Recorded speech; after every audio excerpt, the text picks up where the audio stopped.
Okay, it is 6 p.m. We'll call the meeting to order. We'll begin with the prayer and the Pledge of Allegiance, and Dr. Whaley will lead us.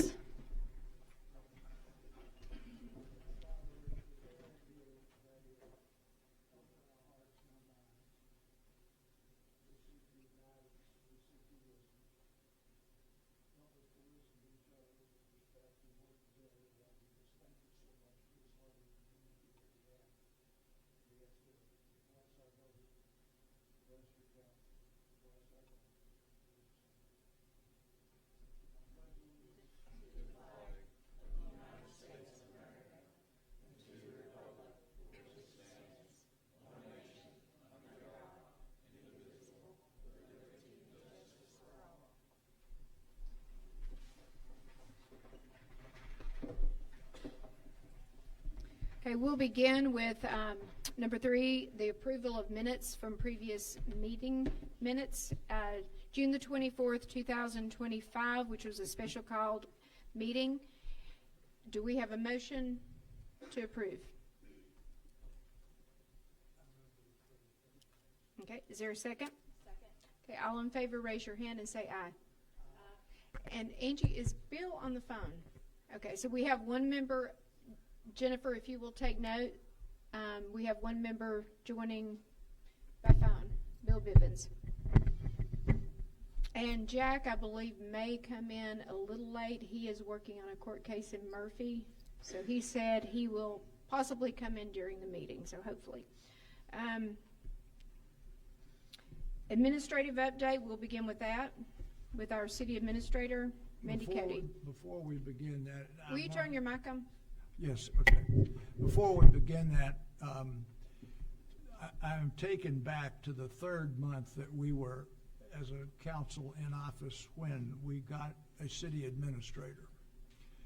And in the first couple of months, the council members were all receiving individual calls from various business people and members of the public about city business.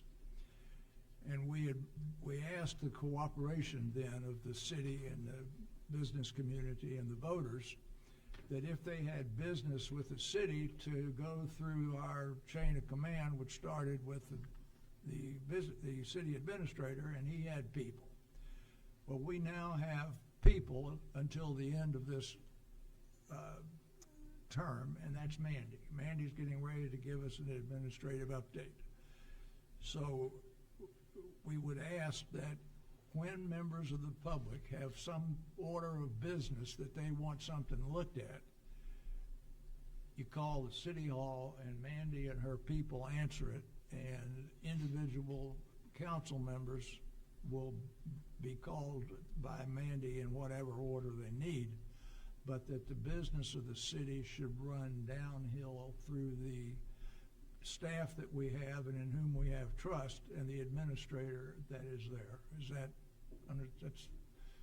okay, Caesar? You understand what I said? Okay, that's all I want to say before our city administrator gives her report. There you go, Andy. Thank you, sir. Thank you, Mayor. I don't know this. Thank you. Is that on? Here. No. Okay. Thank you. Mayor, just to get us started, thank you for this opportunity. As you all may You need to get closer to your machine. As you all may recall, my services were engaged on a part-time basis on the evening of April 23rd at a maximum of 24 hours per week. So I am part-time and temporary, but in that regard, we identified a number of priorities that we wanted to focus on. As Dr. Whaley alluded, the city has been some time without a full-time city administrator to handle day-to-day operations. And so we identified those issues that we would focus our time together on, and those are as follows: managing human resource issues, submission of the city's outstanding audits for fiscal years 23 and 24, preparation of the budget for fiscal year 2026, which begins on January 1, conducting an operational assessment of the finance department, its personnel and contractors, particularly those that led to these outstanding issues, continued implementation of the standard operating procedures for the tax and licensing office, and grant administration. On that regard, On the 23 and 24 audit preparation, I'm pleased to announce that JAT Consulting contract was approved at the last meeting, and they have been engaged. As I reported at the last meeting, we found in our audit preparation, which is our audit prep list are on the screen for you. It's the following, all of those pages. On May the 6th or thereabouts, we learned that none of the city's bank statements for the 16 bank accounts dating back to September of 2023 had been reconciled, and all of the yellow highlighted items that are marked on those pages, which are required by our auditor for them to begin work. As you all know, the state law requires an external outside auditor to prepare our year-end statements. All of those yellowed highlighted areas were outstanding at that time. Since that time, we have completed 122 bank reconciliations, and 70% of the work on those pages for audit preparation has been completed. We expect to turn over all audit prep materials required by the auditor within 60 days. Additionally, we have submitted required filings to various state agencies that were outstanding on April 23rd. Those include a corrected 2024 Government Management Indicators Report, as well as the 2025 GOMI report, which was due June 30th. We've also filed, the 2023, 2024, and 2025 hotel motel tax reports that were required. The 23 and 24 were overdue. The 25 was due on June 30, and it was timely submitted. Additionally, we have submitted outstanding report of local government finances on the city's budgets and audits for 2023 and an unaudited version for year-end 2024. We cannot, those reports technically require audited numbers. As the 2024 audit has not yet been completed, we will revise that document, but it was a good faith demonstration to the state that we were making progress towards compliance and timely compliance, so we did submit that by June 30th as required. Additionally, on the operational assessment of the finance department, we are working on several current projects. To begin with, the council did approve an offer to a finance director. That offer has been extended, a contract has been prepared, and I expect that Ms. Hull will begin working with the city on or about August 1st. We have also begun implementation of a ticker system for our accounts payables to resolve any issues for tardy invoice payment, and our team is assisting with bank reconciliations and audit preparations. Additionally, the team staff members have been provided opportunities to engage in a number of training opportunities, including obtaining their Level 1 Government Finance Officer certifications, Revenue Administration certifications, and some in-house training on the Uniform Chart of Accounts, which is the coding system that the state requires cities and counties to engage in for revenue and expenditure reporting. Upcoming projects that will be on the horizon in the next few weeks for the Finance Department include continued implementation of the organization of the Uniform Chart of Accounts, as well as moving payroll administration and benefit administration out of its current assignments and into the Finance Department. Also, current projects in the Finance Department include purchasing. We do have a purchasing policy at the city, but it lacks processes. So we began yesterday implementing processes. Those things include when our bids or written quotes required, at what threshold level of dollars, and who on the staff is allowed to authorize those purchases before they reach a level that they require council approval. Those processes are currently being implemented. Additionally, we have purchased a module to add to our financial software system, which will track purchases. That system will now require requisitions. Up until now, our purchase orders have essentially matched an invoice after dollars have been expended. This new system and these new processes will require that staff and council put in a requisition request demonstrating what purchases are requested to be made, that the processes have been followed, that if bids or quotes are required, that those have been acquired and reviewed for compliance with the policy. And because the system talks with our financial software, it's going to show us whether that requested purchase is within budget allocations for those departments and those particular line items. So we will now be able to ensure that before a purchase is made, it's actually authorized within our budget. That will also provide us the ability to give live real-time accounting and budget updates to both council and the public, okay? Because now we will be able to show encumbrances as well as expenditures in our budget reports. That system began installing yesterday. We began training our staff yesterday, and training will continue not only as we implement the system, but on the coding of our expenditures.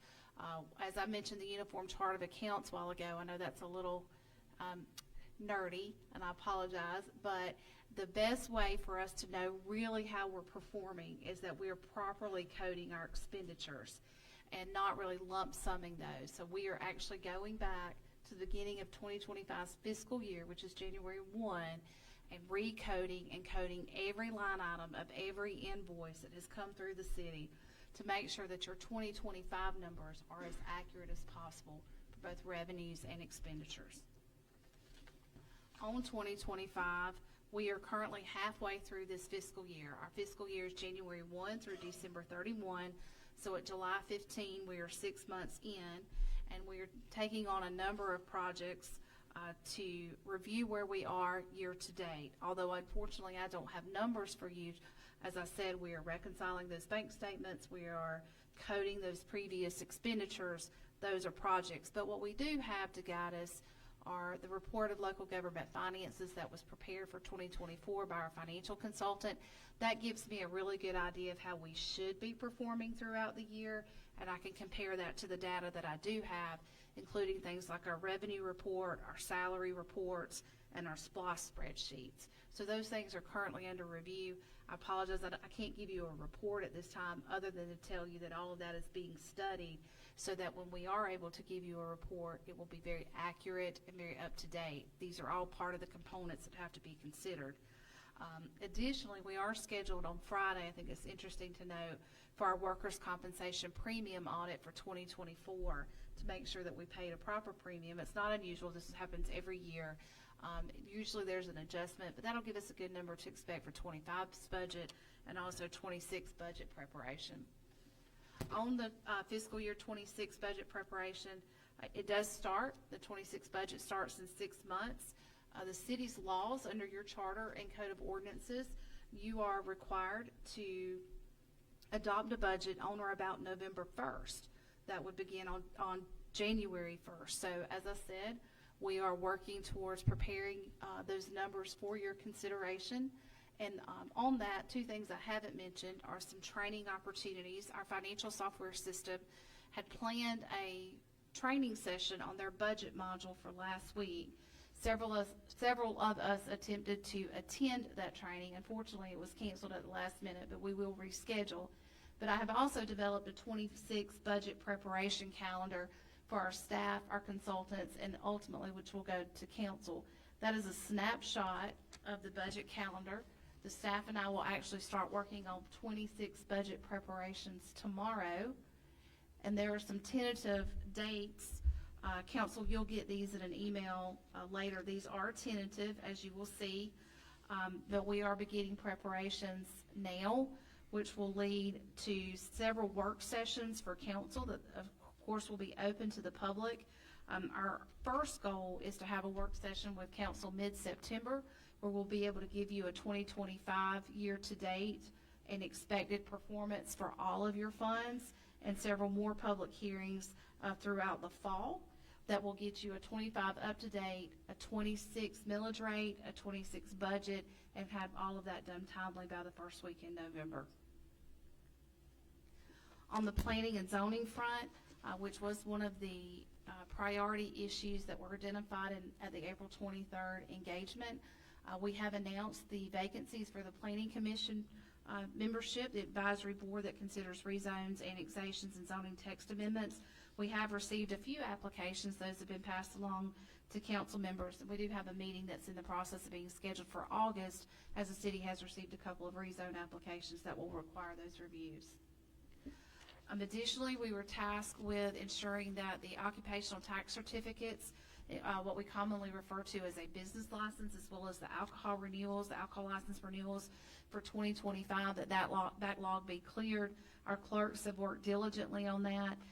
At the last meeting, I was able to report to you that all of those have been addressed, and engagement had been attempted at least twice with every outstanding application for a business license, and then all alcohol license had been renewed, those that we had received. The 65 incomplete applications have all been sent enforcement letters since our last meeting. Since our last meeting, we also held a ribbon cutting at the farmers market. Thank you for those of you who joined us to celebrate the renovations and rehab, the recent investments that the council has made. We engaged in a number of website and social media posts. We had lots of vendors and participants and music and prizes and all sorts of things. So I'm glad we were able to host that. At that time, the mayor did announce that we would be having second Saturdays on Summit, a monthly farmers market. That is set to begin very soon.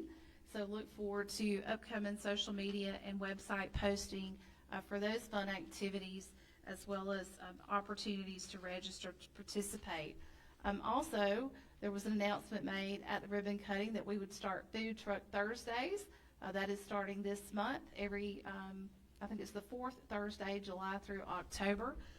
And we are currently working diligently to register vendors and food trucks and other participants for those fun days. So look forward to more announcements on our website and in the press regarding activities for both Second Saturdays Summit and the Food Truck Thursdays and how to participate there. Municipal elections are upcoming in November, qualifying in August. So as we reported at the last meeting, we're continuing to work in compliance with the state elections calendar and making sure that all mandated training for our clerks and other staff that are involved in conducting city elections has been completed, and it has been. I'm proud to announce that they've done that. We've also entered into contracts with the various vendors that we need, the voting machines and things of that nature. They'll be here to assist with their part. Pre-qualifying packets and qualifying packets will be available in August for those who are interested in qualifying for candidacy. Those can be picked up, and look for announcements on our website. We did add an elections page to the city's website. It has all the current information. I think it even has some information about what criteria is involved in qualifying, and our release date and the packet itself will be released on the website very soon. Open records request. I think we noticed we spoke to you at the last meeting that we were receiving at least one, if not multiple, lengthy and exhaustive records requests daily. And at the last meeting, we reported that we were up to date on responding to the request. This team has maintained that record, meaning that they are maintaining their responsiveness. Now, it does take some time for most of these requests to be fulfilled because, as I said, they're lengthy, they're exhaustive. It takes a lot of work and a lot of effort and a lot of time to go through the records and retrieve, research, and redact the records. But if anyone is interested, those are on our website. You can go to our website and see what has been asked for as well as what has been delivered in response to those requests. We'll continue to make those available on our website. I mentioned the website a couple of times. Some of you may have noticed that there have been some improvements made to that website. I've reported at the last meeting that we were trying to delete the broken links and clean up some of the housekeeping as far as edits and fonts and coloring. Those continue to be in the process. You may have noticed a new banner. But in addition, we are putting our press releases on the website. So you'll be able to find all of those there. Our new event information, Food Truck Thursdays, second Saturday at Summit, all of that is there, as well as the elections information. And our summaries, our summary agendas, and our meeting minutes, as well as our packets for council meetings are all on our website as well. So we're trying to make that information more timely available there as a resource. So please continue to look there for additional enhancements. Grant administration was identified as a priority of council for our time together. On that front, we are currently looking at filing a 2025 Georgia Municipal Association Safety and Liability Grant application. I think the police department is particularly looking at that one. will continue to work there. And we have had a number of reports due for Georgia Emergency Management Association grant funding as well as ARPA grant funding for our infrastructure, and those have been timely submitted. On our information technologies, by that I mean our computer systems that the team works with and that serves council and staff in its administration of duties. We've had an examination of those in the last 30 days. We will be purchasing software and services in the next week or so that will upgrade our malware, ransomware, and antivirus protection. We're working with our local service provider on that. It will be installed on all critical service, mission-critical desktops, laptops, servers, etc. We have a one-time cost of $144 and a monthly cost of $276 to move that forward. I strongly recommend that we do that. As a staff training is one of those things that was not necessarily in the priority list, but certainly is essential and helpful to making sure that those priorities have been and continue to be implemented. So our team has been offered and has engaged in a number of training opportunities, including, as I mentioned earlier, the local government finance officer training, debt administration training, revenue classes. All of that is being attended by members of our finance team, and our clerks, both Mary Ann and Jennifer, have completed municipal election official training as required by state law. They've both attended legislative updates for clerks. I believe the Georgia Municipal Association handled that. And in September, they will be attending the 2025 Records Association Conference that will continue the training for open records retrieval, redaction, and research. And then in, I think, February, if not January, they'll be attending the Clerks Conference to continue their certification processes, which, by the way, is mandated by state laws. Our clerks are supposed to be certified, so they're continuing to pursue that. At the last council meeting, there were some concerns voiced by a citizen about a parking fee investigation. There was direction given by council that the police chief and I initiate that investigation for possible handoff to the Georgia Bureau of Investigation. We have begun that. We are retrieving documents and reviewing documents currently. The Georgia Bureau of Investigation does not look kindly upon us dumping things on them without us first having sorted through those materials for relevancy. So that is happening now. We'll continue on that as we move forward. Next, we do have a ribbon cutting this week. It's on Thursday at our wastewater treatment plant to celebrate the recent rehabilitations and upgrades that council invested on that critical piece of infrastructure. Council, I believe you've already received that information, but we certainly hope to see you there. And Mayor, with that, that concludes my report. It's a wonderful report. Thank you. Does anyone on the council have a question for Mandy? You did say that you're purchasing software and the request for expenditure does have a place where you say, yes, it's in the budget, and that this falls within the budgetary guidelines. Is that correct? That is correct. In fact, Councilman, when the requisition is entered, if we properly code it, which I've mentioned several times tonight, coding our expenditures, if we properly code it, the software reads our budget and reads that coding and will automatically tell us the budget availability for that type of purchase. If we are over budget, it forces us to override it and explain ourselves. Any other questions? Okay, at this time we will move forward with public hearings, and we do have four items. The next we did order not of approve business it, is the yes. agenda. Yeah, thank you. So we need to approve the agenda or amend it. Any recommendations? I would like to amend the agenda, move item 7B to above public hearings. I'll Okay. second. Okay. All in favor, raise your hand and say aye. Aye. Bill? Bill? Okay, he said yes. Okay, so we will do that. Okay. Now So we're calling for we'll move forward with 7B. You're calling for 7B. Yep, 7B. All right, 7B is the Planning Commission appointments. Mandy said that there was a Planning Commission meeting scheduled for August the 5th. The Planning Commission is light on members. We have received a number of applications that each of the council members have had a chance to review.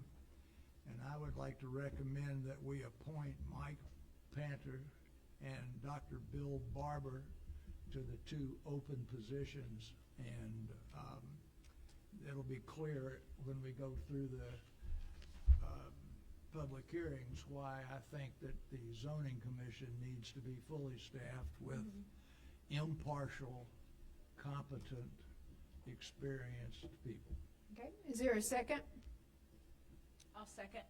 Okay, all in favor? Aye. I'd like to say something about it. I would vote for, I think Mr. Barber did a great addition, but actually I would be in favor of Nathan Fields. Okay, well, we have a motion on the floor, so what we will do is vote individually on each of these, and then if there is anything, so we'll start with Mike Painter. Okay, I'm gonna do a roll call vote on that. Yes. Bill? Yes. Angie? No. Okay, Bill Bivens? Bill Bivens, how do you vote? Can you put him up to the mic so we can actually hear him? Bill?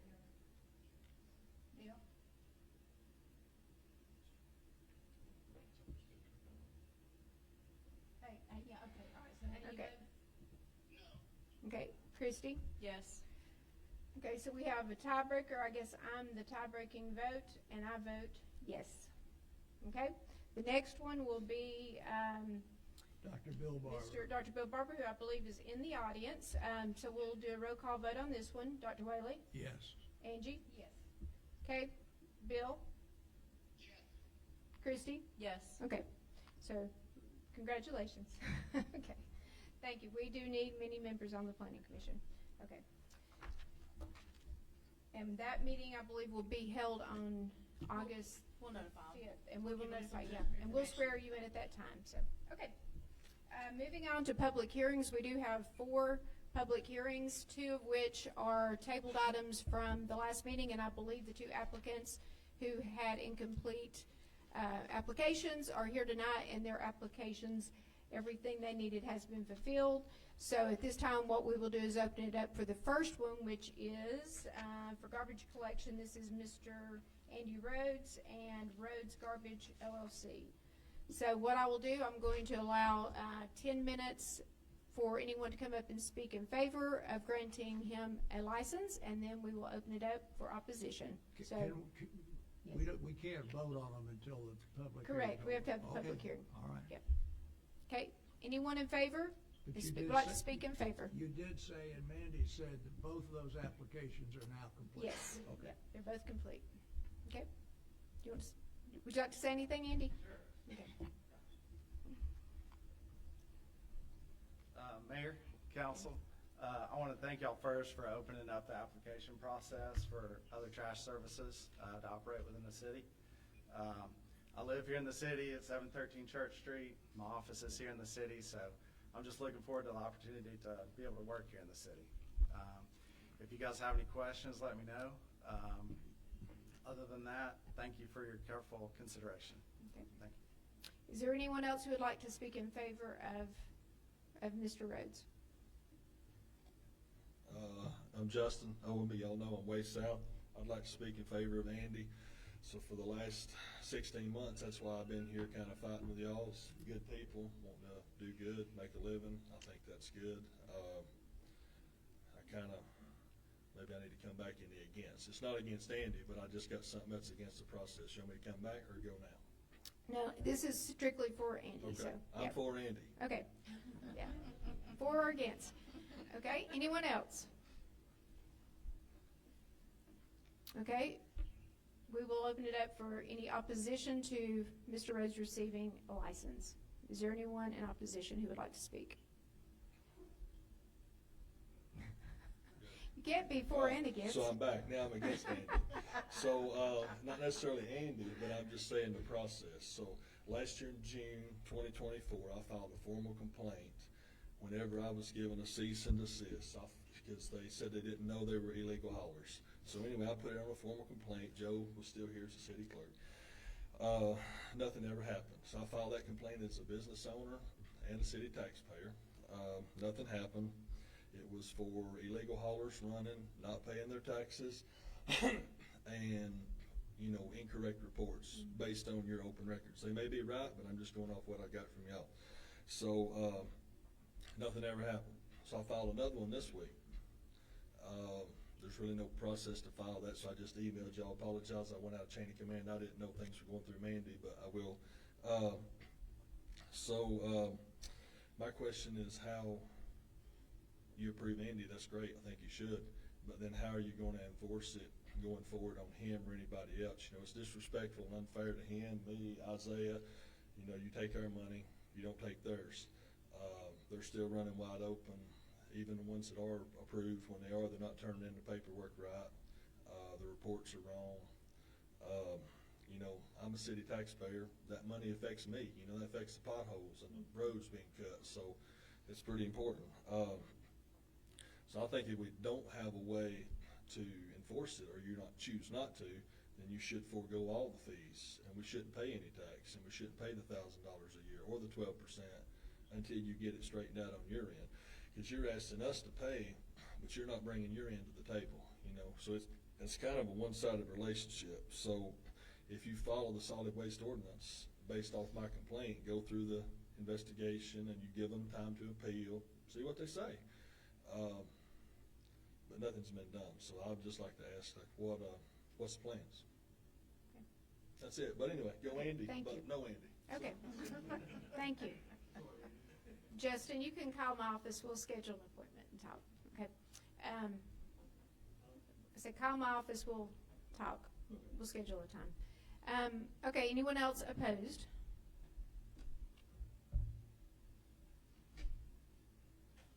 Hey, I'm Isaiah Allen Disposal. We are one of the haulers in this city. I know your ordinance says that there's 3 haulers that can be, unless if y'all have amended that and changed it from the last time. It's And if been y'all- amended. It has been amended, so you've got how many haulers now that can be? It's unlimited. Unlimited haulers? Really? Okay, well, then good deal. That works, as long as y'all, I'm like him, if we're gonna pay our taxes, just as long as everybody else is paying, man, that's awesome. Cause that's just more money for y'all, and I know from being here so many times, y'all are in a tremendous deficit. So the more y'all can enforce this, the more that's gonna really help with y'all's deficit. I mean, the more money coming in, the more money you're gonna be able to, make sure the city is not in the red consistently. So, thank y'all. Okay. Anyone else opposed?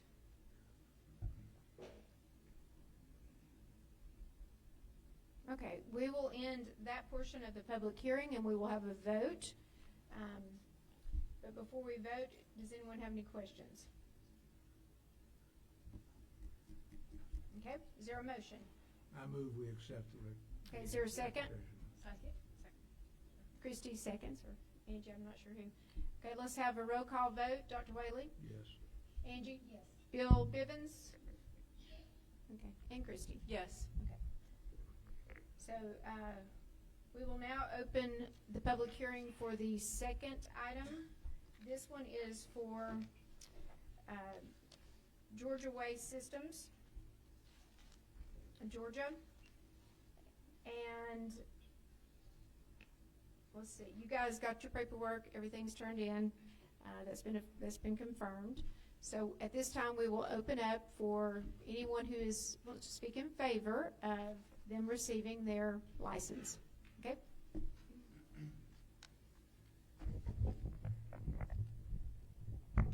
I'm just gonna hold it. So I'm Nathan Paris. I'm the district manager for waste management here in Blue Ridge.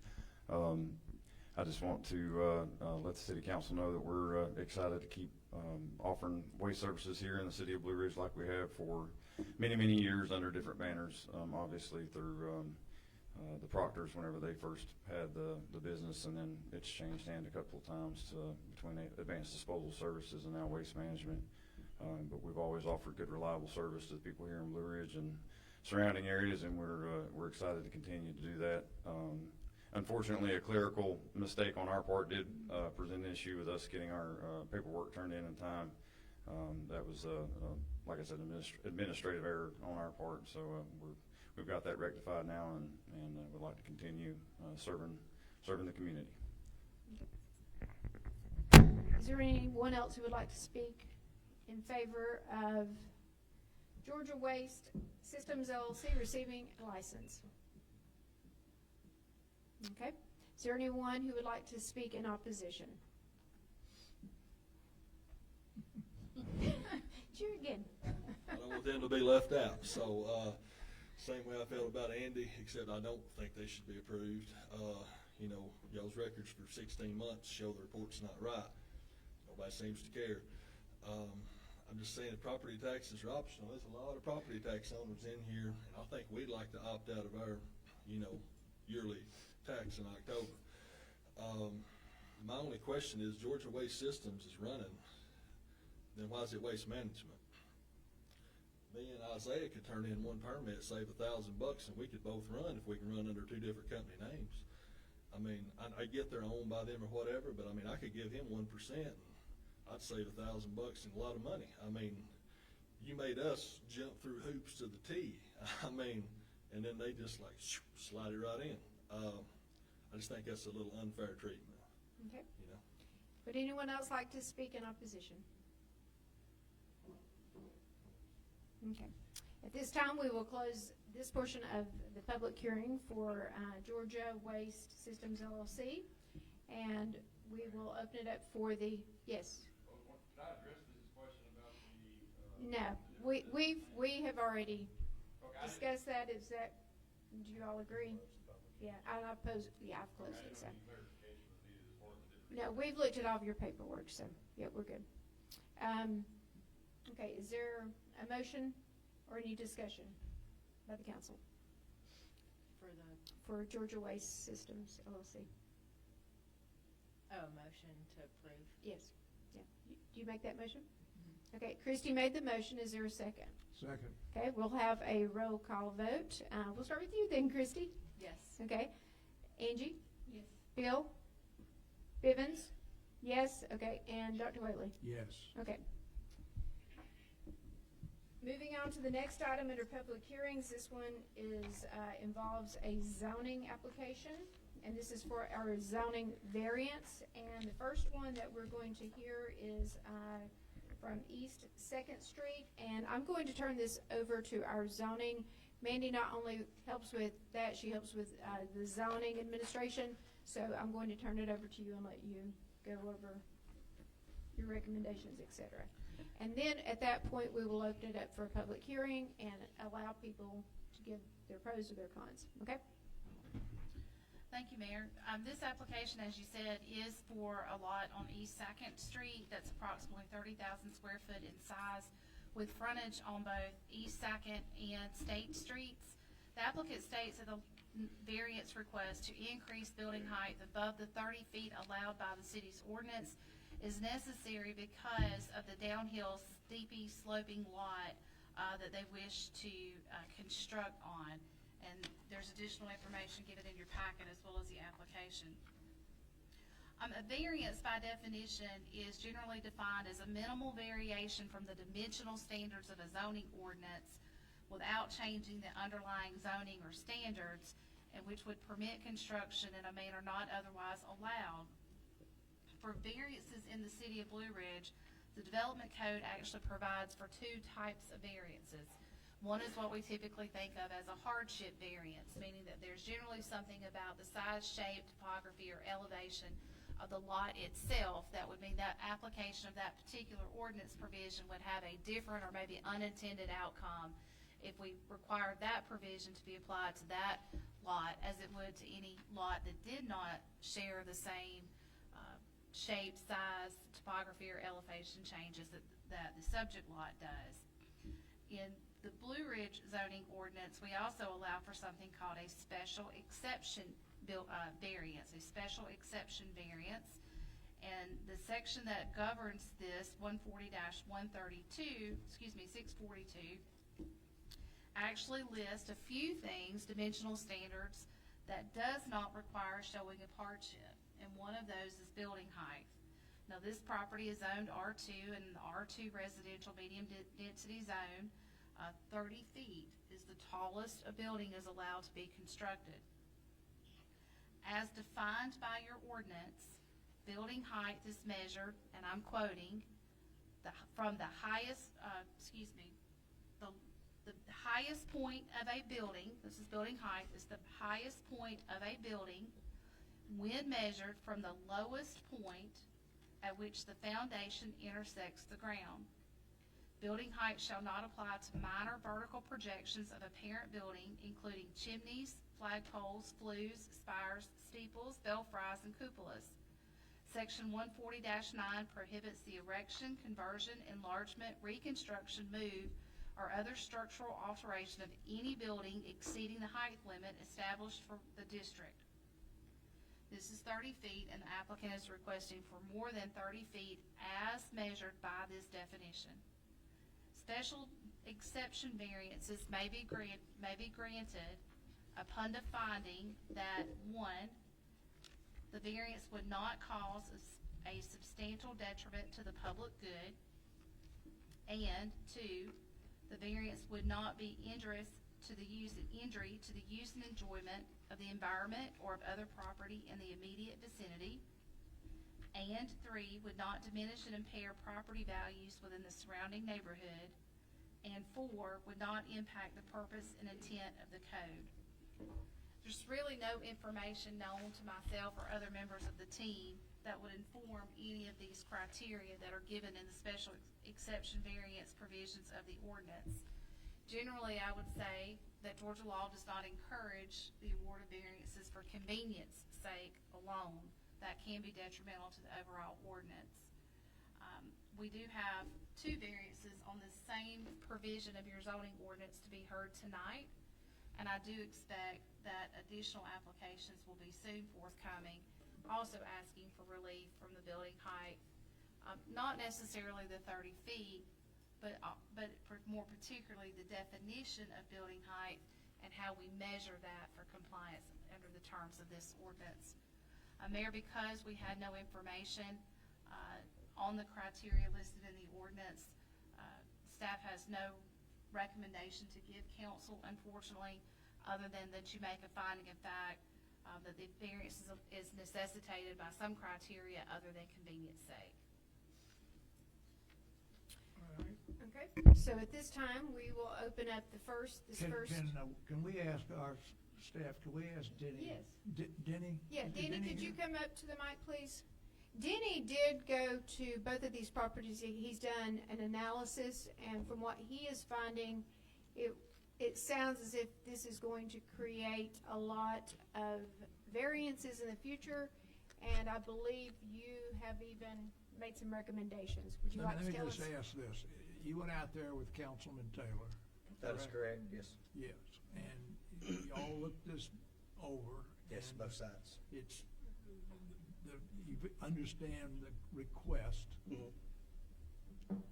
I'll shut up now and let you speak. The way that a foundation, and this is the way that the state recommended, is your footers is not part of your foundation. Your footer spreads the foundation evenly across the ground. So when you start measuring from the lowest point, you're really just hurting yourself.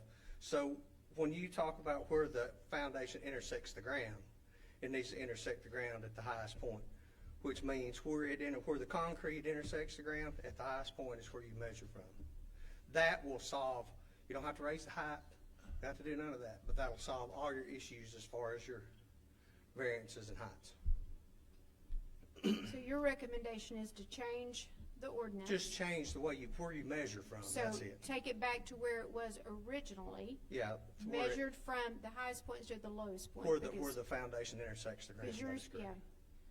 And spent I a lot will of tell years. the general audience, we are seeing this over and over and over. And it's, I think, a fallacy maybe with what we've done. We didn't put a lot of thought into it possibly. I'm not sure why we did this. But it needs, in my opinion, it needs to be changed as well.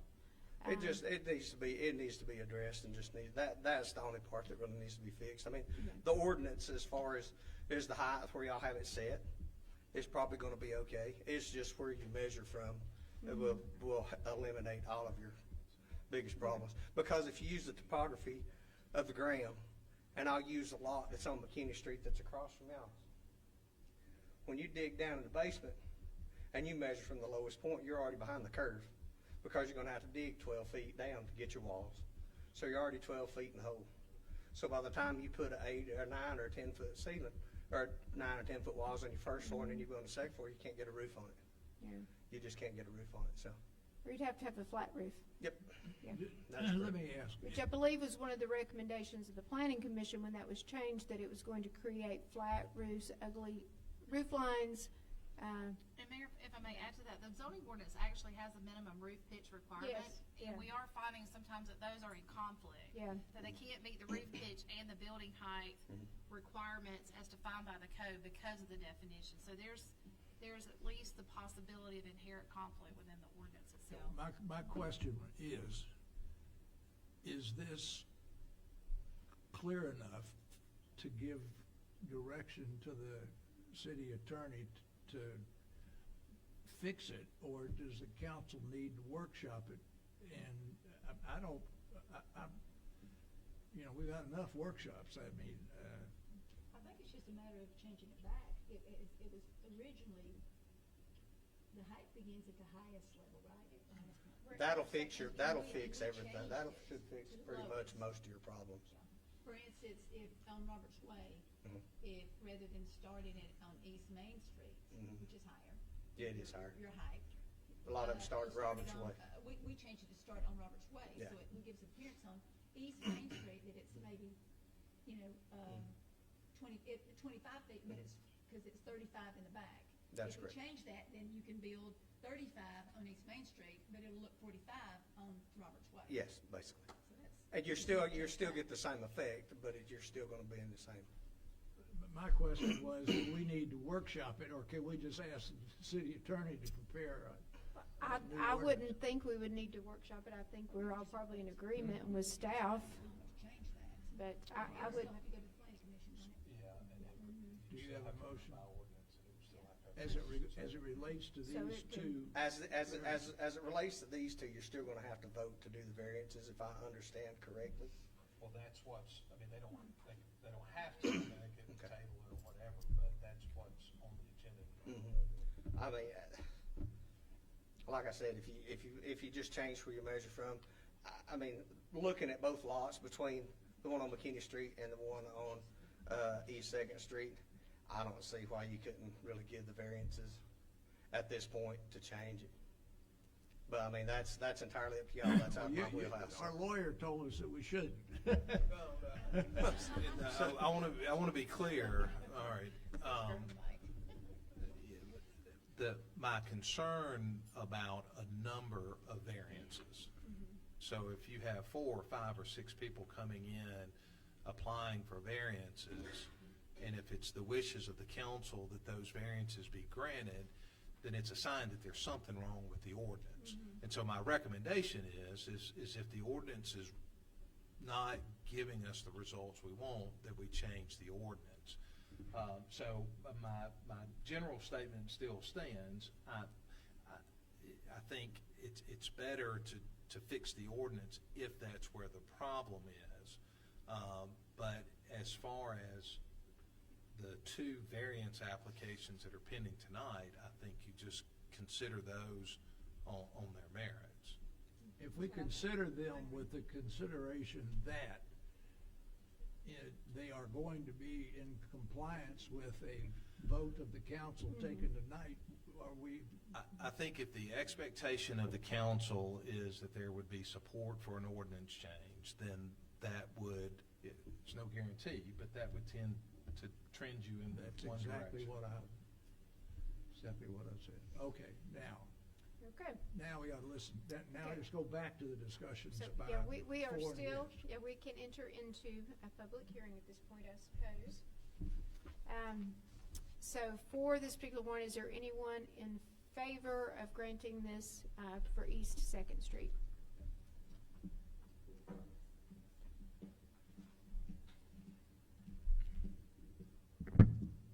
Hello, I'm Julie Quinn with Remax. Thank you, Mayor and Council, and Denny.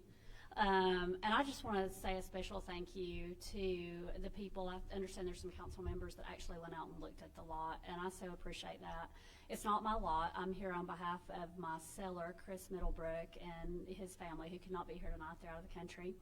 But I've worked with him on this for the better part of a year or over, and we've had a couple of buyers that have hung on for a few months at a time and applied for variances, and for various reasons.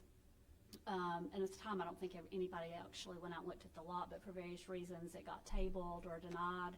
And he asked that I come on his behalf tonight, and I think what Denny said, I'm going to concur with him, makes a lot of sense, really just a common sense approach. Mr. Middlebrook nor the other owners are asking for any special treatment or exceptions on their behalf, but really just kind of that sensible approach to looking at the topography of this lot. I know that's something that Mandy mentioned, and I've spoken with her and Kelsey, and they've been most helpful in getting it to this point. If you look at the topography of this lot in general, and I know that's not the case with most lots in Blue Ridge, most of them have a little more level appeal to them, but the topography of this lot is extremely steep. It doesn't warrant coming in and doing fill dirt, and it just would jeopardize the integrity of the building of the lot, period, because of the size of it. If you look at, and we've looked at this several ways, if you look at going in and putting in your foundation and looking at the height restriction from the lowest point, even if you use drop-in trusses in order to get the foundation walls out of the ground enough to set your main level, no matter how you structure your floor trusses and your roof trusses or your stick framing for your roof, it is not a very sightly appearance, and that's where we've lost people, you know, in trying to sell the lot. It was an investment for him, and I understand, you know, things changed after he purchased the lot and was not able to build on it and decided to sell it, so I certainly understand his concern there, as well as anybody else that has a lot inside the city that is looking to do the same thing. So as I understand it, and I don't know exactly, but I think that as you spoke, the measurements used to start at that highest point rather than the lowest, and that just, to me, absolutely makes the most sense. And for those of you that visited the lot, I can't imagine that you would think differently. So absolutely, it may be fixed by what Denny said. I think if you, I do think it's warranted to change the ordinance, but at the very least, for certain properties in the city, I think it is at the very least warranted to take a look at giving them variances, just to be able to give them the size and scope of the lot to get an appealing structure on there, period. That's really all I have to say on it. Thank you Okay, for the thank you, time and Julie. the consideration. Is there anyone else who would like to speak on behalf of the East Second Street? Yep, I would. And I'm also part of the community. I rent Mark Sims, by the way, first. Rent an apartment on Messer Street and own a second home in Haskell. Our lot is a McKinney lot, but I want to speak on behalf of their lot as well, because they're almost identical in their problems, right? It's the hardship is the topography. So one thing I want to do is a quick visual just to explain. Pretend like you're at the road looking at, you could say the next door neighbor has a flat house, have a flat lot where you can see their house, right? This is the house, little Hank Koozie. Well, we're on a slope line. You're standing in the road, you can't even see the house now, right? That's all there is to it. So we're having to build down in a hole where our roof is going to end up being just barely above street level. Whereas the next door neighbor, as in McKinney, I didn't see their next door neighbor, but it's the same thing. Our next door neighbor, their lot's flat. It so happens that ours, as soon as you step off of ours, as they explained theirs, you're straight going downhill like that. It's just it's the definition of a hardship, for a topography hardship. I just want to state that. Okay, would anyone else like to speak in favor of granting a variance?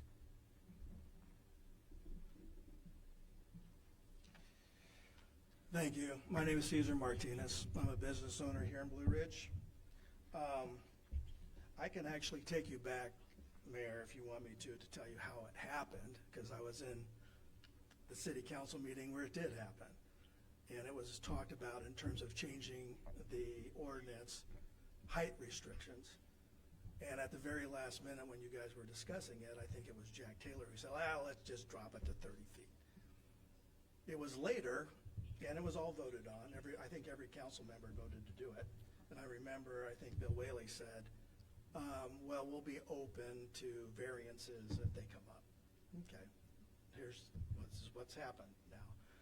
But I'll also remind the council that back then there was a phone call from Bill Bivens that said the only reason that you were at 30 feet was because they were trying to stop the mayor from making any money off of her property, which is zoned R2, I believe, or R3, either way. And they were gonna, I think, investigate that phone call. The city council voted to investigate that, and that's where that ordinance came from. And then the city council the next week voted not to investigate themselves. In fact, I think it was Angie Arp, Jack Taylor, and Bill Bivens who voted not to investigate themselves, which in my mind was a gross incompetence in terms of having somebody vote for something that they're involved in. I think it's called ethics. I don't know if you remember what that's like. But at most, it was unethical. At the very, very highest, it was probably illegal. But I will tell you that that's where this ordinance came from. And should it be changed? Absolutely. It should go back. Because the only reason it was dropped to 30 feet to begin with was so that you wouldn't make any money off your property. I was there. I saw it all. I've seen it all. So if you need any more history in city council, just ask. Okay, we're in public hearing, we're not discussing that right now. Is there anyone else who would like to speak in favor of granting this variance? Okay, Marie. Hi, I'm Marie Herndon, and I own property close to where this lot is, and he is right, it goes like that. And you wouldn't be able to build anything unless you dropped all the way down to State Street and dug into the hill worth anything to have any room at all. So that needs to be changed. And if you look at houses on East 2nd Street that's been there for years, if you measure them, they wouldn't meet the requirements right now because they had to do the same thing. Yeah. Build from the ground up. Thank you. Okay, thank you, Marie.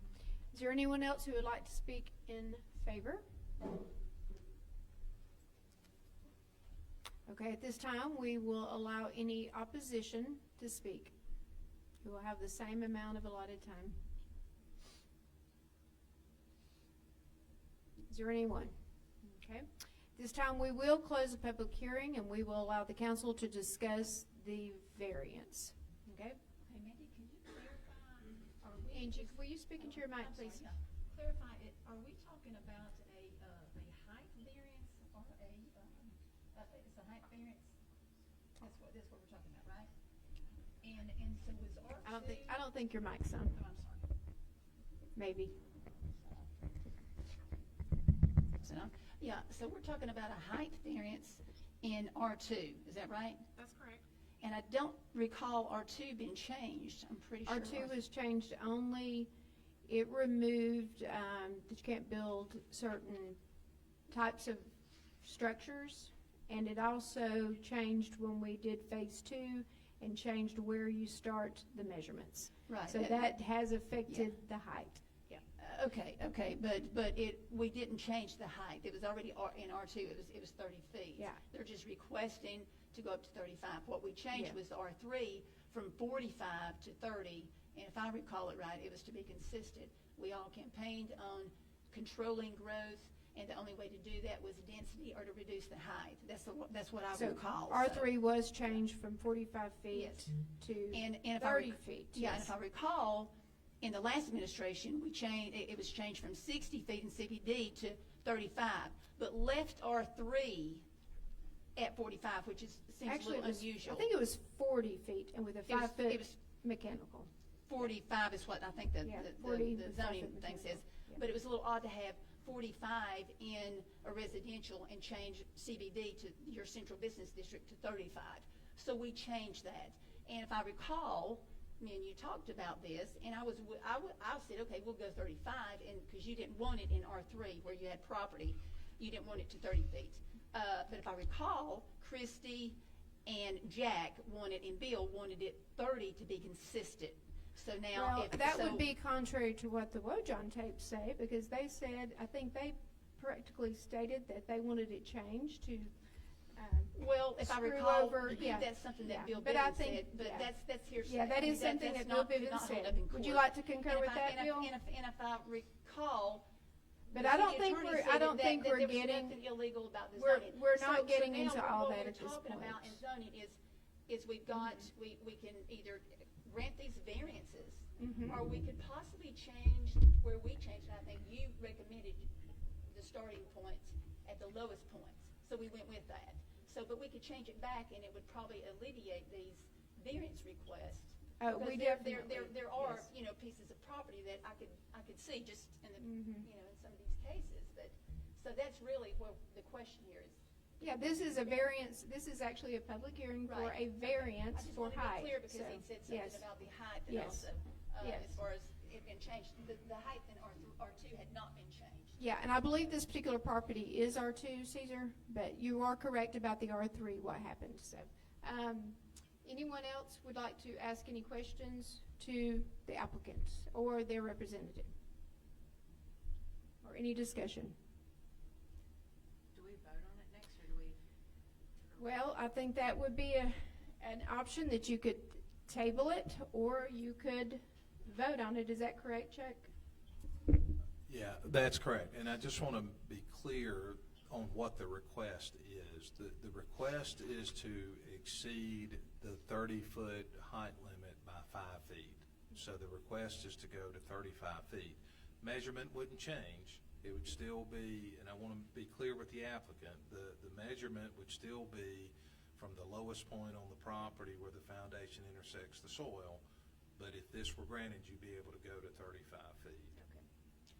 But I do, I'm just saying that's the So request, just if clarifying the you did request. grant this one, and they do end up changing to the new provision, the applicant could go by the new provision, but if that is not changed, they would be granted the 5 feet. And I did receive a text message from Mr. Middleton last night, who told me he had lost 2 real estate sales because of this, which has, in essence, created a financial hardship, but, okay. but I'm looking at the staff recommendation, and it say to deny, it says, and deny the request that we should make the findings, acts of, staff recommends that the council make a finding of fact that a variance allowed for the sake of applicant's convenience negatively impairs the purpose and intents of the code and deny the request. So to me, that means we need to change our code if it's not working and if we see that there's a problem. Yeah, I So say think we've no determined that, on yes. this, deny it would be, to me, be the proper thing, and then us go back, I mean, even tonight, and start the process of changing the code. So anyone else have a thought? I've had people call on both parts, like, and say the same thing that Denny has said and expressed, where I think I've even talked to Jack Taylor, or he had mentioned it to me, and trying to look at it. I do agree that it definitely needs to be looked at, so there's not variance after variance. But, so if we're gonna change it, how do we do that without, like, pushing them off later even more, you know, like. Well, how I does think that- you have to rapidly change your ordinance. I think that would be first order of business, where it would go to the planning commission August 5th. If that's even still possible, is it, Mandy? Or is it, yeah, it'd be 10, Well, yeah.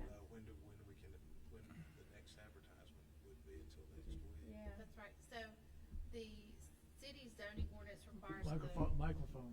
the city zoning ordinance, I'm sorry, I can't speak tonight. The city zoning ordinance requires a public hearing to be held on variances. And we like to follow the notice provisions for hardship variances, and that does require publication in the newspaper. We couldn't meet that by the August 5th deadline at this point, but we could still have a planning commission meeting in August. I would just need to revisit that particular date. I would ask the city attorney, could they vote to approve the variance and also instruct us to move forward with an ordinance amendment and work simultaneously? Yes. So the council is privy to do that, and doing both. So can you explain that again? So, Well, I don't think you have to have a vote to instruct staff to move forward with preparing a proposed amendment. I think really anybody on the council could say, city attorney, I want you to draft something for the rest of the council's consideration. So my understanding, based on the conversation, is that staff and I are supposed to prepare a proposed amendment that would change the definition for building height from lowest point where foundation intersects the soil to highest point. And I think we can do that without further vote or direction from the council. You don't have to approve it, but we can move forward with preparing it. So I think really the only question right now is whether to approve or deny the variance application that's in front of you, or to table it. So is there a motion in regard to this particular variance request? Dr. Whaley? Angie, would y'all like to? Y'all like to join us? I think that, I'm of the opinion that I have to abstain from this vote because I'm of the opinion that somebody in my family owns a piece of property on 2nd Street that might be affected by it, and she's not here, but Well- personally, I would say grant the variance and change the rule, but I do feel like the proper choice for me is to abstain from the actual vote. Okay. So is there a motion for anything? and I'm gonna have to abstain on the one on McKinney, because I've got a property across the street. And I so- don't believe you actually have to. I have an email confirmation from David Siphon from a project when I had a property on Ada Street, and he said you do not have to abstain unless you're financially involved. Well, I do let me understand ask the city attorney, if So- my wife owns a piece of property up there, and everybody knows I don't have anything to do with it, can I vote? So Georgia has a conflict of interest in zoning action statute, and it's specific in terms of what disqualifies you from voting on a zoning. And it is either the elected official has an ownership interest in the property that's the subject of the application, or has a close relative who has an ownership interest in the property that is the subject of the application, or if the owner is a corporate entity, then they have ownership, same people have ownership interest. Now, what I will So you can all say, vote. Yay. Okay, but you I can, can- but if you feel, you're always entitled, if you feel as if, even though you're not by statute disqualified, if you nevertheless feel like you have a conflict of interest, or it would give the appearance of impropriety if you did vote, you can still abstain. But what I would say to you, based on what I've heard, Okay. I don't think you're required Good, to okay, recuse yourself. that's good, all right. So with that being said, do I have a motion in any direction for this particular variance request? This is the East 2nd Street. East 2nd Street. The property belonging to Chris Middlebrook. He's asking for 5 feet. Christie, you're the only one that doesn't own property on East 2nd Street, so if there's a motion, you're gonna have to make it. We could vote on it, but I ain't gonna make it. Right. So this is, No, I'm just saying, she's. Yeah, making- well, making and a we are motion. in the process of voting, so. So this is with us changing the, Giving them a 5-foot Just variance. giving them a 5-foot variance. but that's with us. Still working on that, yeah. Okay, We'd be 'cause I given a don't- variance. We'd yeah. be given a variance. To me, again, the proper thing to do is change our code, and then we don't have to give a variance. But if you wanna make a But the motion property to owners have accept the made the variance, request, make the motion. and they've lost 2 sales so far because of it, so.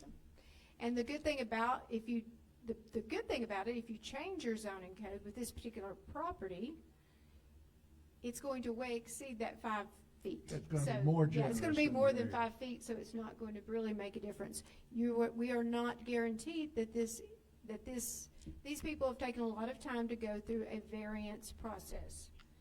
It is my opinion, you make a decision, but that is all up to the council.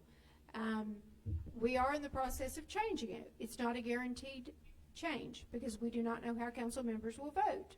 So, if they vote no on changing this in the future, then, they'll have to start the process over for a new variance, so I look at it in those terms, and it would not affect it anyway if you grant it, but that's my opinion. I'm just saying that the staff. Yeah, I guess where I stand is like, I don't wanna go against our ordinance, but I do understand the hardship and what is said, to where I do believe that that does need to get fixed and looked at and us corrected. But, so I just wanna make sure that us in the city is protected as well with stuff. So if we are saying that we are gonna be working on it and fixing it, then I'm fine with that, if that's gonna be addressed, which I feel like talking to Jack, he has said, I feel like from what you've said, you've also have said that, and then Doc, so. Does that So cover- do that you have a covers us? motion? I just wanna make sure that we're covered, yeah. This would be the motion on to accept the variance or not. Okay, But it would, yes, it would correct this. It would give them actually more than 5 feet if that is okay, changed. so I make a Yeah. motion to accept the variance. Okay, on- is there a second? I'll second it. Okay, let's have a roll call vote. Dr. Whaley? Yes. Angie? No, I think we should change the ordinance Okay, first. Bill? Bill? Okay. Christie? Yes. So I'm the tie-breaking vote again, and I vote yes. Okay. All right. Moving on to the next variance, I'm gonna let our zoning administrator go over this one as well, and then we'll open it up for public hearing as we have in the other cases. Okay, Mandy? Thank you, Madam Mayor. This particular application is from McKinney Street. It's a very similar lot size, 30,000 square feet. It's also zoned R2. And this request is for an 8-foot variance to build a 2-story townhome over a basement level. As I said, we analyzed this according to the special exception variance provisions in the zoning ordinance.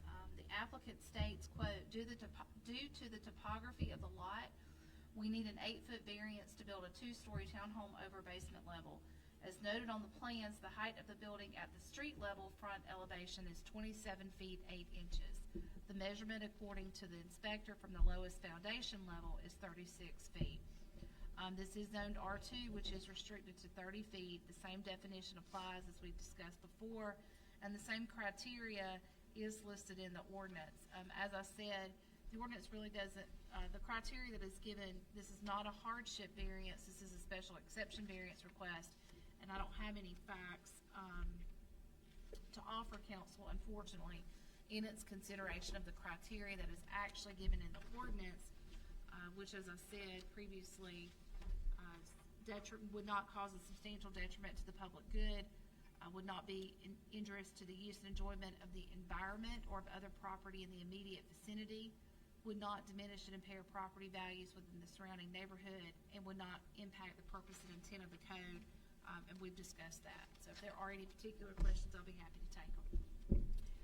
Okay, and at this time, we will open it up for a public hearing, and we will ask anyone who is in favor of this project, of this variance, to come forward.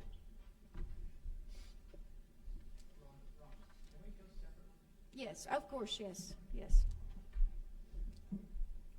just want to say again, it's really identical to the previous request.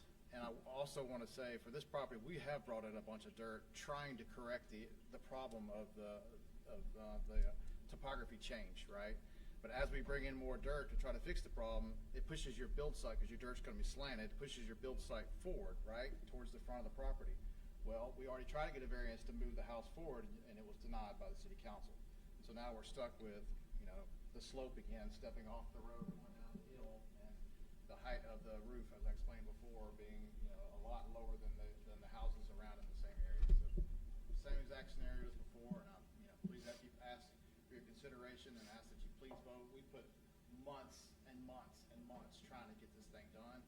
City council didn't have meetings. We got missed several times. So if you guys to just not vote, I mean, that it means a lot to us when you don't just not vote. I mean, please at least vote. Even if you voted no, please don't just say, well, wait, because we don't know what's going to happen, right? We put a lot of time and effort into this, and we'll say y'all change your mind. They're like, oh crap, we're going to start over. We might be missed at meetings again. It's been a lot of energy, a lot of focus trying to get this done. So just please. Okay, would anyone else like to speak in favor of this variance? Yes, hi, I'm Jennifer Sims. Again, it was been more eloquently put by Mandy, by Denny, the issue. And it sounds like you guys all get it now, that it's just where the measurement of the 30 feet begins.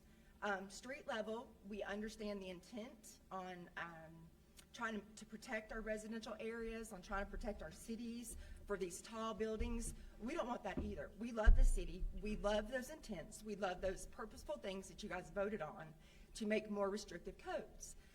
This one just kind of got, a piece of it just kind of got slipped through the crack to, it sounds like it can easily be rectified. The 30 feet is fine. Our project is 27 feet 8 inches if you were to measure it from the exact way that Denny eloquently put it. So we would be well within that code. And we just, like Mark said, we're not months. I think we have had a birthday on this thing. We've had, you know, trying to get this property. We're trying to bring a good project to this area of McKinney Street. That was this lot covered in kudzu, and it was a local dump. People have been dumping trash on it. We just want to bring something to this very small little community on McKinney Street that's going to be a nice project for homeowners, and we hope local homeowners, and they're going to be affordable. So we hope that 4 people will have an opportunity to own our properties that we want to build on this lot that we are upcycling. So I just hope that you will vote tonight on this, because if you are going to move forward with which sounds like you guys all get it, that could take months.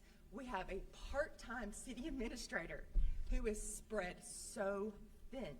She doesn't have time to do planning and zoning. She is squeezing it in. I think she's squeezing it in for free. I honestly, God do, when I see what she's doing. She should get more hours to help out for stuff like this, because she has to do this too. This isn't even on the list. And everything is going through her. And she has a max of 24 hours a week. And she could be working, how many hours could you work on this, on her job? Mandy, 60, 70? I mean, 24 is not enough for a city administrator to take care of everything that she's having to do. It's part of the reason we have been waiting months and months to get through this. So please vote on this, because it sounds like something that you get needs to be fixed. That again can take months and months, because that's just the way it is in Blue Ridge right now. Stuff is slow. It's okay. I'm moving out of the city to move here to be in a slow-paced town. But this is costing us money, and this is costing us months. Please vote on this tonight. It's going to be the effect that we're looking for, that we're within the 30 feet. But please measure our foundation from street level. That's how we ask. Okay, is there anyone else who would like to speak in favor?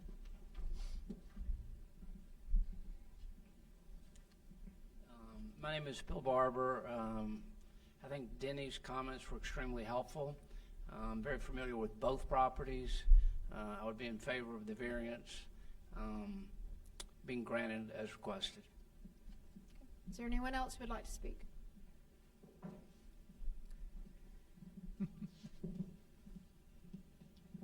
I just want to return the favor. They were so kind to second my motion, and I feel their pain. I know you guys have so much responsibility. I know I love you and have a great amount of respect, and I know it can be a thankless job sometimes. But I feel this, and I hear it from so many of my clients, and I know a lot of people think, there's other realtors here, and I know a lot of people think, oh, you're in real estate, you just want to sell stuff and make money and you want growth. I'm from here. I grew up here. I miss that sleepy little town that there used to be here, and I want to maintain that charm. But if there's anything that I think we've learned, you can't stop growth, and it's either going to be good progress or bad progress, depending on how ready we are for it. And I know from when I bought my building downtown, and my seller was on the planning and development board at that time, and I was told what I could do with it. I paid a good amount of money for it as an investment, and mere weeks later, the rules changed. And I don't remember getting anything in the mail, and I probably didn't come to the city council meetings at that time, and that's on me. But I think what I have is really more of a question. When these rules change, and these ordinances change, especially for people that have purchased within the city with certain intent, maybe they do their due diligence and they go in and they fill out their request for permitting, but they're not quite ready to move forward yet, so they don't go ahead and finish the process right then. Is there anything posted on the changing of ordinances and rules and proposed things that are coming up, so that people that maybe aren't from here, aren't familiar with things, that are planning to buy or do buy, have a resource that is clear, that they can go on and be able to say, hey, I need to go ahead and pull permits, or I need to go ahead and go in and see the council about this because I bought under this indication, or maybe there's a little bit of a grace period between the time that it's announced versus the time that a decision is just made within minutes on the floor here, that can hugely affect somebody's property value and what they can do with their property. And I think if there are, this is not my field of expertise, this is y'all's, but I think if there were some type of resource such as that, I know for my clients, just from what I hear, it would prevent a lot of frustration from them, and probably a whole lot of frustration and time on your end as to things being clear and them knowing going into it, or at least you being able to say, look, this is clearly posted, this is not vague. There's going to be some things that come up that you just don't know about, but we've paved the way for a lot of this, and it's not up for quite as much discussion or discrepancy. Just a thought.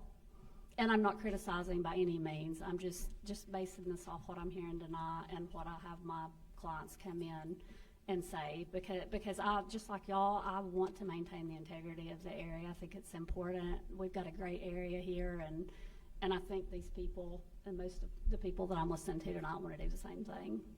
Okay, thank you, Julie. Okay, is there anyone else who would like to speak in favor? Is there anyone opposed to this variance? Okay. Hi there. My name is Emily Dunn, and I'm here in opposition of this. And I apologize because I can tell you're very passionate and you're very emotional about it and very, very frustrated. I totally get all that. But I do own the adjoining property to this, and I've been very confused and concerned about the sale of this property because clearly it was a hardship property to deal with. It was covered in kudzu. I don't know that it had garbage on it, but I didn't dig in the kudzu. So,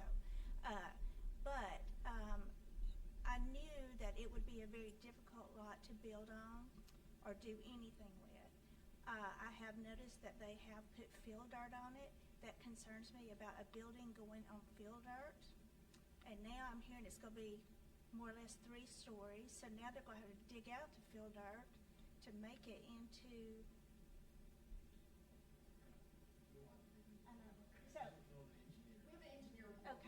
Okay, but yes, but anyway, I actually bought the property that I own that is across the street 12 years ago on this very day. And I consider this family property. It has been it was in my husband's family, and I know my children consider this to be their family property. I have spoken with people down the street, the Lovels. They currently live on their property. It's actually two lots, and the original house was built in 1925, the other one's built in 1947, and they have raised generations of families.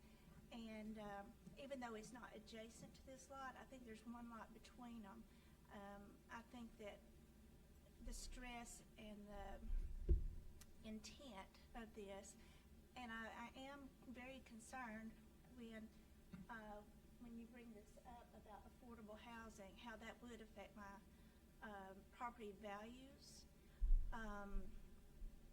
I know that there is another piece of my family's property adjacent to mine. It is a home, a brick home that's many, many years old, and it is actually historical in value because of the fact that it's built out of brick from the Mary School for Children back in the 20s and 30s. So anyway, I am very opposed to this, and I get it, but I think there, and this is the second variance, as they commented, that trying to move the line already once, that failed, so now they're just going to go up. And I just think that's a conflict of trying to make something work that clearly is not workable. Thank you. Okay, is there anyone else opposed who would like to speak?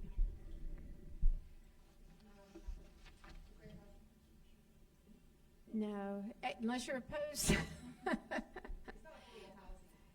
It's not affordable housing, okay. Okay. Workforce, yeah, okay, that sounds good. Okay, is there anyone else who would like to speak? Okay, at this time we will close.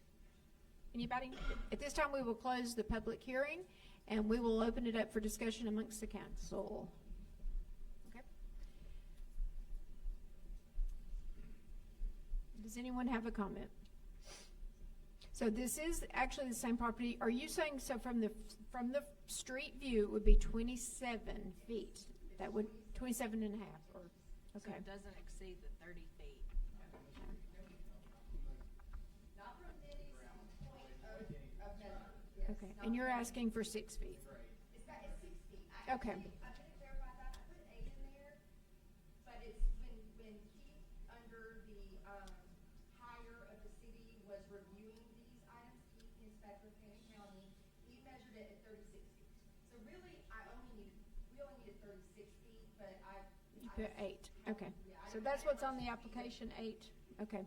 Let me say that the report that was prepared by our staff has the following provision, and I don't know whether you looked at the agenda as it was published on the internet, but it says, in the event that council approves this request, staff make the following recommendation for any approval.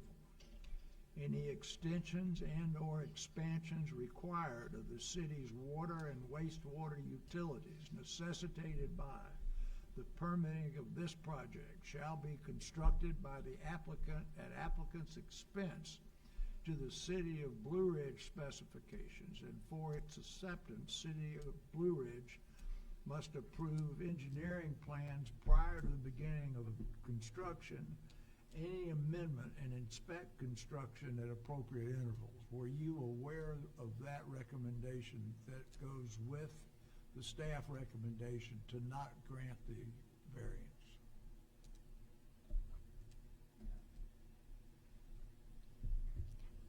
I guess he's asking, would you adhere to the standards of water sewer that have been set? Yeah. The engine. Okay. I wanted to be public what the requirement was and your willingness to take it. Okay. Transparency. Thank you. Okay, so let me ask too, so if we're gonna be actively working on fixing what Denny and Maria, Marie Herndon had mentioned, and so this would be, they wouldn't even have to come here, right? For a Correct. variance. Correct, just like the one we just granted. And I will say I have been in contact with the Sims numerous times. They have been patiently waiting on us. They've had to turn away their builders. you know, this, again, could become a financial hardship for them due to the fact that they're, you know, I don't know if you guys work with the builders, but if you do, you know that when you need them, if you don't take them when they're available, it could be months. And that's why I would hate to see the Sims have more hardship over that, because they have had to turn them away because we've not processed this request. Okay, but with us, so if we're gonna approve this, basically, then they would just refile for an application, and they wouldn't even have to come for a variance No. once we change what we've talked about changing in the zoning code as far as where the. Correct. Okay. Yep, correct. I'm not sure that I understand that though, because they brought the dirt in, and so they're gonna start at the dirt level, I mean, on the level. That would be the lowest point, right? Or is this a split level, like the other, or? No, it's like this.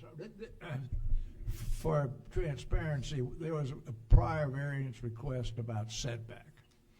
And when that was going on, I went out there and took 100 pictures and showed them here, and Denny was involved and so forth. So this is another one of those, looks like the side of Stone Mountain.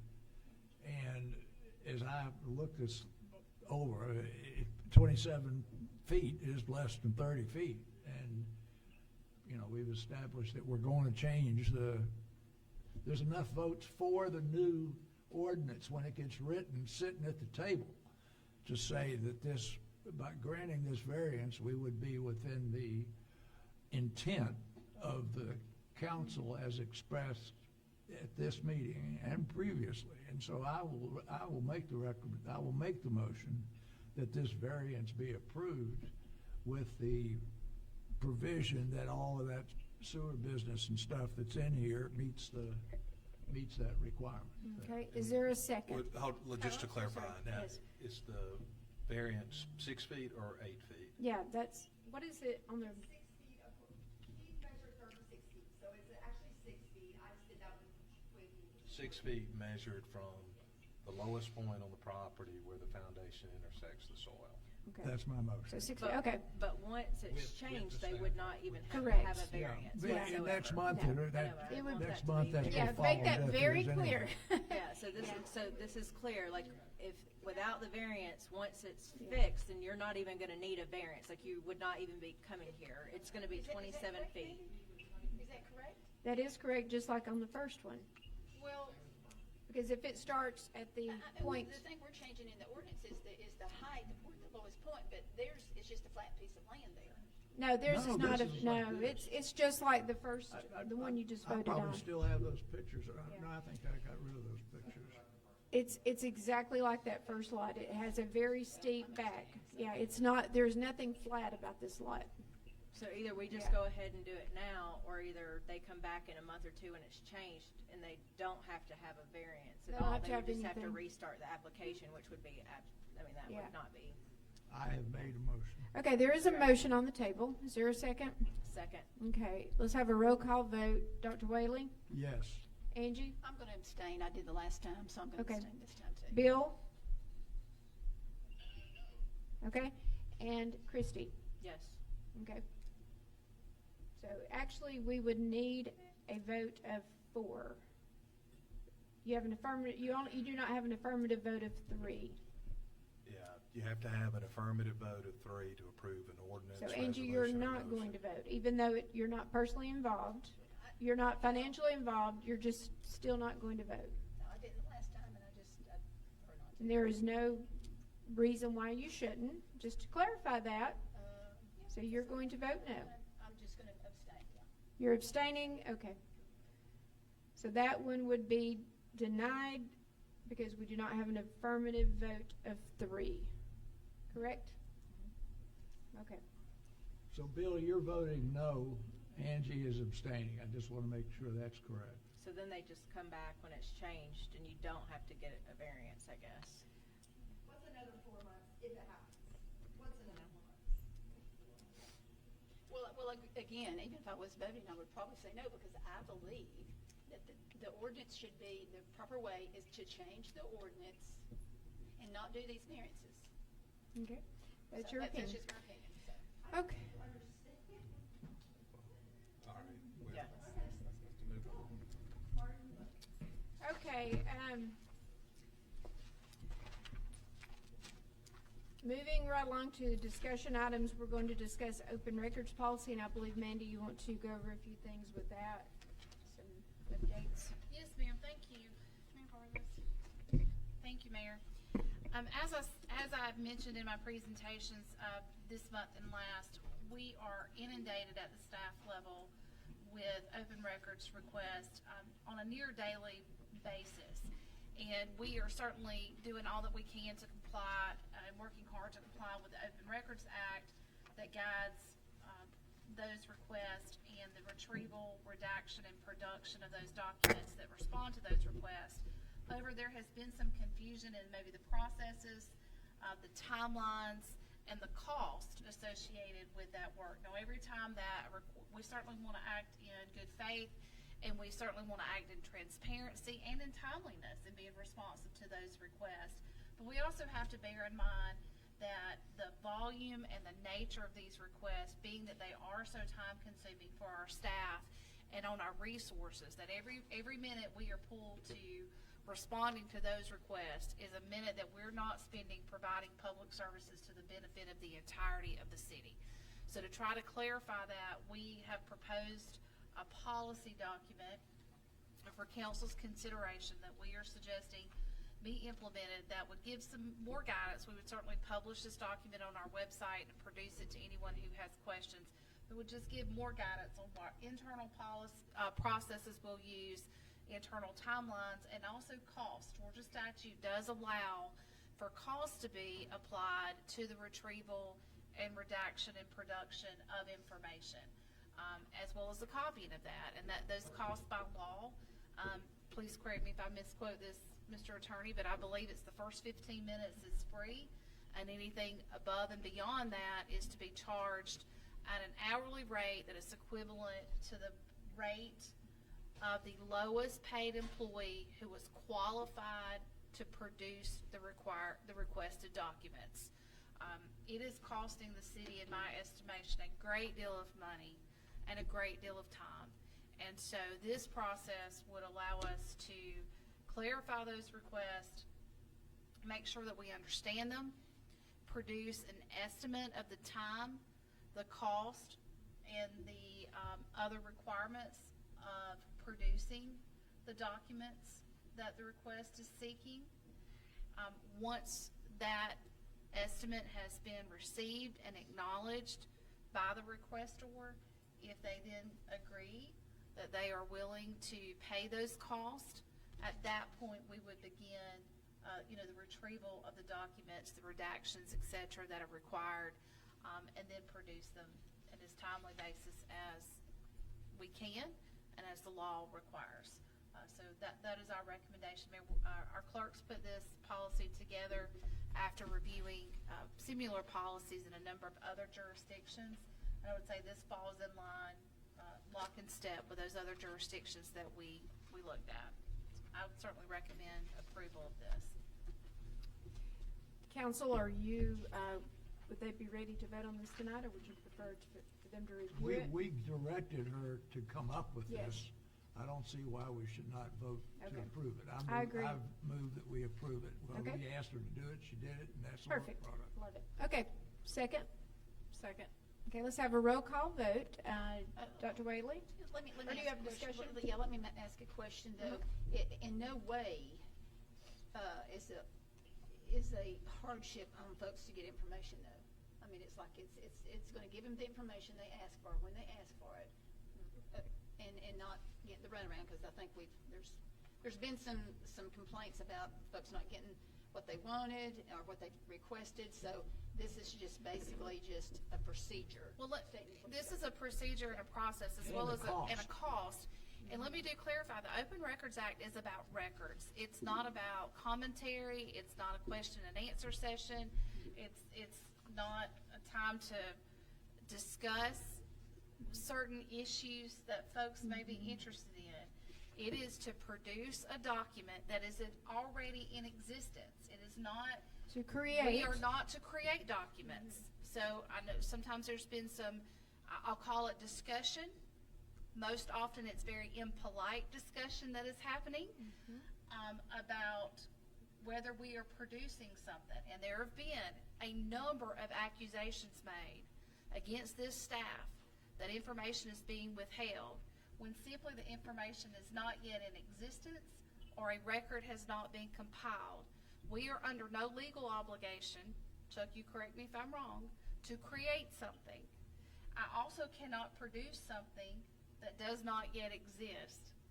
So, no, so I just want to clarify that point. This is a process about how we will produce and charge for the production of documents that exist and are requested. Exactly. I had received also, Mandy, a complaint by someone who said that we had redacted legal information, and I think our attorney has every right to redact that. And I said he has every right to do that. We are protecting the city, and even with your bills, because there are things that can come out in an invoice where you're having conversation with, or whatever you're doing, that you're working on certain cases. That is confidential. It's privileged. So, I want to reiterate what she's saying. We are not going to, we give the public by law what is required, and we go beyond that many times. But this policy will definitely help the city. It's going to put procedures in place to help with the expense that's going into this, because I know there was one particular record request where the document didn't exist, where council members wanted something to be created, and it took, I believe, about 80 hours. Am I correct? And I know, Jennifer, you were involved in that, weren't you? And it was a very time-consuming open record request that didn't exist, that they expected to be created, and we're just simply not going to do that. Well, To waste valuable time when we are so far behind on a lot of our day-to-day work schedules. So, If I'm not mistaken, I think the request was for those checks that was found that had not been deposited. yes, and So that we was, had to have a copy of that, of the checks. no, yeah, there was no There was copy. no copy of the checks? No. Why would we make a copy of the check? So not even when they were deposited, there was no record? So, and most of those checks have been, they were definitely in the process because of a lack of employee. I think we had an employee who changed positions, we had someone who quit, and most of those were not, as Jennifer told you, I believe we had a presentation here, a lot of them, the applications were not complete. So you cannot cash a check when it is not complete. Nor by law would I be comfortable as mayor giving a random person any of your check information. Would any of you want your checks being given out? No. But I think what you said was the council asked for it. Yeah, yes. But the council is a general public. I personally would not want the council having some of the council members having my private information. Some of you I would trust, some of you I may not. Well, So, I don't think one yeah. of the checks was in there, So, but, anyway. I mean, for business license and. So, but anyway, that's, but anyway, we do have a motion on the floor. You've made a, I did. and you seconded, so let's have a roll call vote. Okay, Dr. Whaley, Yes. Angie Art, Yes. Bill Bivens. Bill, okay, and Yes. Christie, okay. So we've taken care of planning commission appointments, and now it's an action item. This is for our general election. It's a second reading, so this, at this point, will become, go into ordinance form involving provisions for the 2025 general election. This will include the post 2, post 4, and the mayor position. And that would be Dr. Whaley's, Angie's, and myself.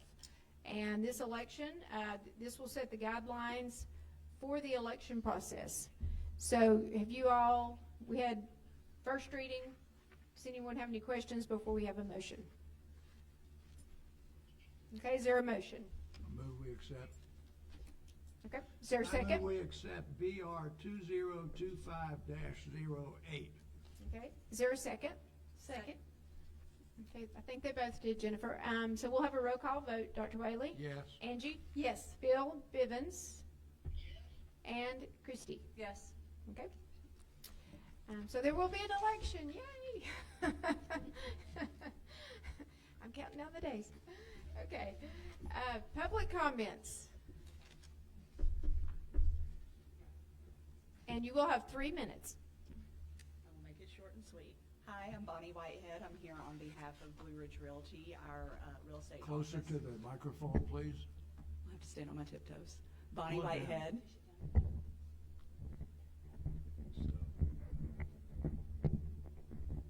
I'll just stand on my tiptoes. I'm here on behalf of Blue Ridge Realty, our family business. We have submitted an application to paint a mural on the side of our building. And it is our understanding that we need to bring it to your attention to have the council take it into consideration. So that is what we're here for. And I will tell you, there is an application process, and just get with us at City Hall and we'll work with you on that. So- Okay, we have submitted an application already. Okay, Yes, yes. perfect. And I believe, council, we do need to look at our ordinance, because in the ordinance, it says that we will have the DDA give us a recommendation. We no longer have a DDA, so I don't know, Mandy or Chuck, do we need to revise that ordinance before? Okay, and then we can, I mean, I would go ahead and if we don't have a DDA, Yeah. I would go ahead and process the okay, just process it. application. Okay, we can process it at the next meeting It then? would just come to the mayor and Yeah, okay. council without a recommendation. But we probably do need to Okay, fix the ordinance. that works. Okay, So, do but we yeah, need to just attend the meeting? the next meeting, and we'll notify you. Okay, perfect. Okay, thank you. Okay, is there anyone else who would like to speak during public comments? Lighten up the crowd. My name's Troy Sherburne. I'm the co-president of the Blue Ridge Business Association, and just want to kind of do a recap of the Old Timers Parade over the July 4th weekend. This year's Old Timer Parade was a success. We had over 63 entries and a strong attendance from both locals and visitors. We estimate about 3,000 people were in town, including both residents and visitors. Feedback from the community has been overwhelmingly positive, with one visitor saying, "It is the best 4th of July parade I've ever seen." And that's quote, in quotes. Some of the key highlights: we had smooth operations with great volunteer support, increased community involvement and patriotic spirit, noted improvements in organization and timing. Some areas of improvement, because we always try to get all sides. Music. There's a strong interest in adding more live music along the parade route. So we're pursuing collaboration with the Fannin County High School, potential college band participations, and encouraging local restaurants to play patriotic music during the parade. Some of the safety, we want to look at that. The board is looking at maybe doing some temporary barriers or ribbon cones in some of the choke point areas, and that's to protect the children from parade vehicles. We'd also welcome city partnership and logistics and materials with this. Some of the next steps we're doing is the update. We're updating the BRBA website to market and encourage floats to include music, explore budget options for paid musical performers, and then coordinate safety improvements with the city staff and advance the 26 planning. Then following up the parade weekend, we also BRBA hosted a separate Oneida Street cleanup event on Sunday, July 13th. Volunteers collected about 5 bags of trash from that area. This effort is in part of our ongoing street cleanup initiative, which has removed nearly about 40 bags since we started. Also, the beautification project update. The BRBA board approved additional funds this month to support fall and winter planning replacements. So we're taking some of the old stuff that'll start to die out and put in some a little bit more hardy. And then for more information for other businesses that may want to get involved in that, if you guys go to www.brba.biz/downtown beautification. So just want to let you know that, guys. For you guys, you do that. It's great information. It's fun. It's nice to see the city kind of starting to spruce back up. That's it. Hey, I do want to say the parade was wonderful. You had a lot of participants. Yeah, it was nice. It was great. fun. Yeah, it was great. So thank you. Thank you all for everything you do, the Business Association. Okay, is there anyone else who would like to speak?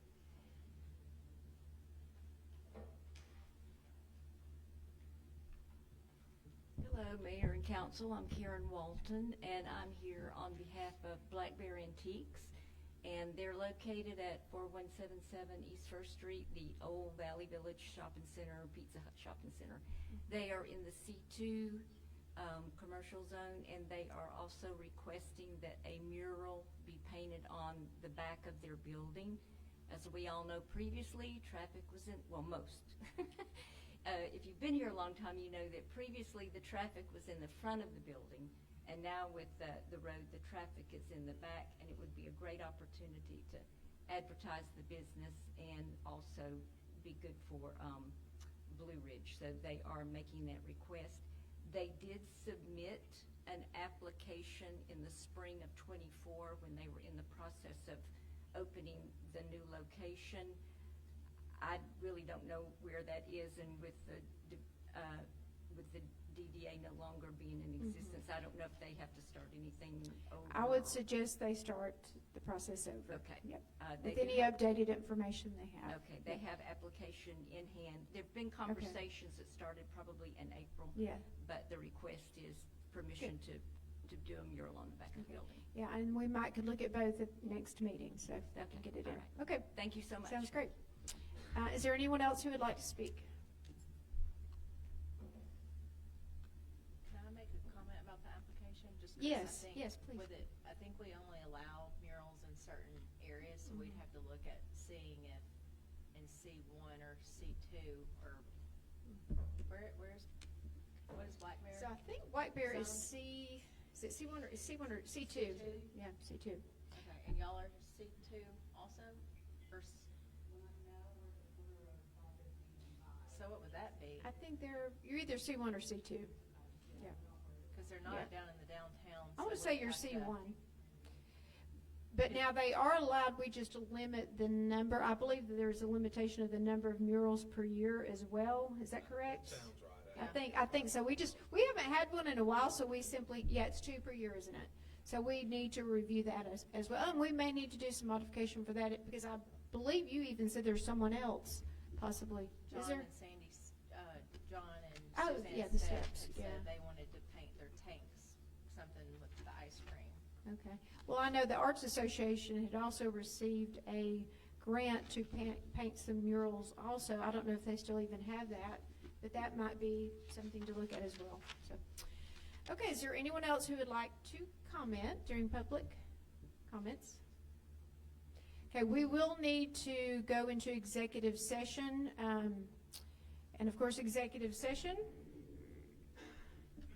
is the consideration.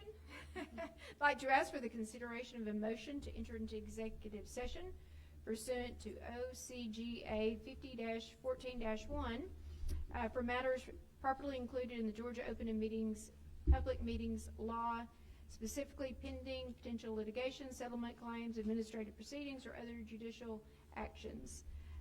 I'm not going to continue with the rest of that. Do I have a motion? I so move. We Okay. move into executive Is session. there a second? Second. Okay, all in favor? Raise your hand and say Yes. aye. Aye. Okay, Bill? Okay, so we will enter, and I do believe we will have a vote at the end of executive session. So, thank you all.